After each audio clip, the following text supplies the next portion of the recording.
What's up? Basta? Or bap? Gusto ko lang i-share, naalala ko lang bigla yung sinabi sa amin or naikwento sa amin ni Sir Gary V nung nasa isang event kami. Sabi niya, nagpunta siya sa isang school. Nagkaroon siya ng talk. Tapos nung tinanong niya yung mga estudyante, sabi niya, kamusta na kayo? Parang natigilan daw yung mga estudyante tapos humagulgol daw sila. Napaisip lang ako bigla kasi sobrang dami nangyayari sa mundo, di ba? Parang ngayon pa lang, ngayong araw na to, ang dami na nangyayari, ang daming balita, ang dami kung ano-ano. Napaisip ako parang, how many times do we really check on the people around us? Parang our families, friends, yung loved ones natin, yung mga tao na talagang may pakialam sa atin, yung mga naniniwala sa atin. How many times do we check up on them? Parang napaisip ako bigla. Kasi ever since napasok ako sa SB19, 2015 kami nag-start ng training. Grabe, ang tagal na. Almost 10 years. Parang ever since nung pumasok ako sa training na yun. Parang nagsuot ako ng horse blinders. Alam niyo ba yun? Yung parang may takip dito sa side yung mata mo. Tapos dun ka lang sa direksyon na yun papunta. Siyempre, pangarap mo yun. Gustong-gusto mong makamit. Gustong-gusto mong mangyari lahat-lahat yun. Kasi pangarap mo siya eh. Parang gagawin mo lahat-lahat dun. That was 10 years ago. Sabay-sabay namin siyang ginawa. Ang dami nangyari. Sumuko kami, nag-quit kami, bumalik kami. Talagang ginawa namin lahat. Pero mapaisip ako parang sa sobrang tindi ng pangangarap mo, sa sobrang tindi ng goal mo. Ako pa naman, hindi ako magaling mag-multitask. Kapag may isang bagay, lalo sa sayaw, nahihirapan ako kumanta at sumayo ng sabay. Kapag may ginagawa ko, gusto ko nakafocus lang ako sa isang bagay. Parang ganun yung nangyari sa amin. Ganun yung nangyari sa akin. Focus lang ako dito. To the point na parang sa sobrang paghahabol ko sa goals ko, nakalimutan ko na yung family ko, nakalimutan ko na yung friends ko, nakalimutan ko na yung dahilan kung bakit ako nag-start. Parang nag-start ako kasi syempre, bukod siya sa pangarap ko, yung pinakapangarap ko talaga yung financial security, yung security ng family ko, para makapag-provide. Pero habang tumatagal, parang naglalaho lahat. Parang habang inaabot ko yung pangarap ko, parang marami ako naiiwan na bagay na hindi ko napapansin. Pero dumating din yung point na parang lagi ako nasa studio, lagi nagpa-practice. I'm always creating para sa sarili ko. Yan, syempre para sa career. Tapos, nagkaroon din kami ng sarili naming company. Syempre, hindi na lang sarili ko, employees. Bukod pa doon, syempre may family duties, may family responsibilities ka. Nag-aaral pa yung mga kapatid ko, yung mga ganun.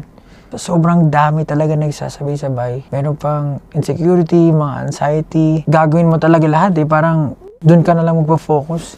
Kasi ayaw mo mag-fail, ayaw mo masayang lahat nung mga pinaghirapan mo. Pero yung oras kasi parang hindi ka nun hahantayin eh, yung oras. Yung oras, kahit gaano, wala siyang pakialam kahit gaano kalaki yung pangarap mo. Parang tatakbo lang siya, hindi siya magpo-pause para sa'yo. Parang nagkaroon ako ng time para mag-step back din, tingnan lahat na nangyayari. Kasi yun nga, hindi na ako nakakapangamusta sa mama ko, sa family ko, sa tatay ko. Yun nga, nagchat-chat na yung mga magulang ko, labas naman tayo. Yun pa, medyo mahirap din lumabas kasi yun yung kapalit ng kapag nakikilala ka, yung privacy mo. Hindi naman sa nagre-reklamo ka, pero wala na talaga yung total privacy kasi kilala ka ng mga tao. Siguro, nung lagi ako nasa stage, lagi ako nasa studio, walang oras sa family, nagtutour kami, pagbalik dito, gagawa na naman ng panibagong kanta. Siguro yung yung pinaka talagang nag-hit sa akin nung time na nasa tour kami, Wyatt Tour. Nasa Davao ata kami nun. Nung na-receive ko yung message ng kapatid ko na parang na-stroke daw si mama. Naging sakit niya is parang nagkaroon siya ng hydrocephalus na caused by intraventricular hemorrhage. Nasa tour kami nun. Di ako makafocus talaga. Grabe. Gusto ko na umuwi. Gusto ko bumaba ng ayoko na mag-perform. After nung concert na yun, nagpabook agad ako. So, naiwan yung SB. Nagpabook agad ako ng flight pa uwi. Tapos, nakita ko yung mama ko nun. Yung parang nakakalimutan yung pangalan ng kuya ko. Tapos hindi alam kung gagaling siya. Parang miracle talaga yung nangyari. Tapos nandun ako sa waiting na upuan. Kasama ko yung kapatid ko. Palitan kami. Pero parang tindi ng prayers ko nun. Sa lahat ng kaba ko, yun yung pinakaba na hindi ko makakalimutan. Kasi parang, alam mo yun, parang after everything that you've been doing para sa sarili mo, para sa family mo, parang mababaliwala lahat yun. Kasi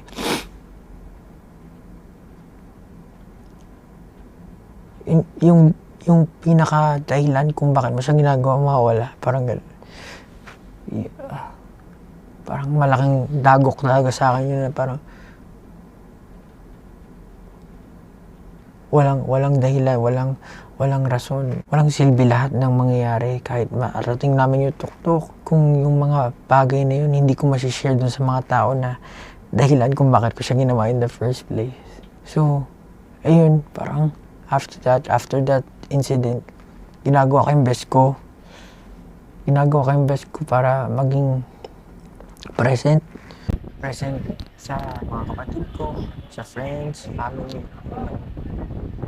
Medyo mahirap kasi sobrang sabay-sabay ng responsibility. The main thing all of them are saying is, you have to find time for the people who care about you, and these are very important. As much as possible kapag may extra oras, ay bumisita, pauwi ng Cavite. And you know what? I'll make a video about this as well, like my time story.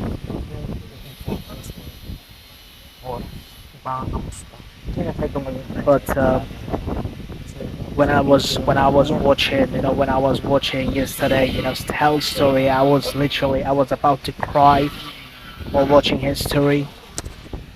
Just yung para siya kahit gaano kalaking pangarap. Kahit yung mangyari. Walang timers. Kaya sinatay ko mag-iipos. Hindi mo nakasunod yung babalik. Kahit gaano kong Yeah, Pablo said so many things in this video, and pagbibili. Siguro hindi ko makakalimutan. Parang every time na nagpa-perform ako, meron pa rin yung ganun. Iba parang hindi na siya kabado. What I love about Stage o pagpa-perform them is, nila. and also the ones entertainment, they arrange this for SB United sharing all these amazing stories, their backstories, their previous stories, their past stories, and they're sharing with us. These are sensitive issues, sensitive things. Yung mga experience. Don't get me wrong. Parang, siyempre, nangarap pa rin ako ng taas. Pero, try ko lang siguro pinatandaan ko. Hindi ko pinakalimutan na may mas mahalagang bagay. Irony yung pag-chase niyo siya. Pero yun, huwag niyo kakalimutan. Kumusta? Kayo, kumusta?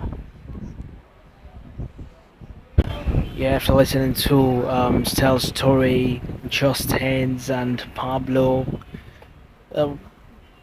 yeah, I want to say one thing. As I said, that find the time. You're achieving a lot of things in life. Probably you're getting a lot of success, but try to find time for your loved one as well, who care about you.